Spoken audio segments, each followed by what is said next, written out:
ধনুরাশির জাতক ও জাতিকাগণের বাজেট পরিকল্পনা বৃদ্ধি পাবে। 2025 সালের প্রথম থেকে অপ্রয়োজনীয় খরচপাতি এড়িয়ে চলুন। স্বাস্থ্যপাতি সংক্রান্ত ব্যাপার কিন্তু আপনার ভালো যাবে না এবং আপনার ঘরে প্রবেশ করবে আর্থিক পরিস্থিতি উন্নতি কিন্তু আপনার ঘটবে 2025 সালের প্রথম থেকেই। ব্যবসা বাণিজ্যে লাভ, অংশীদারিত্ব ব্যবসায় লাভ, আয় বৃদ্ধি এবং সংসারে আপনার কিন্তু একটু অশান্তি ভোগ করতে পারেন।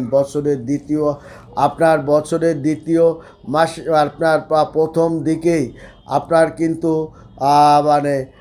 আপনার শনি চতুর্থ ঘরে যখন আসবে তখন নানান রকম বাধা বিপত্তির মধ্যে পড়বেন এবং আর্থিক পরিকল্পনা সঞ্চয়ের দিকে আপনি ধাবিত হতে পারবেন।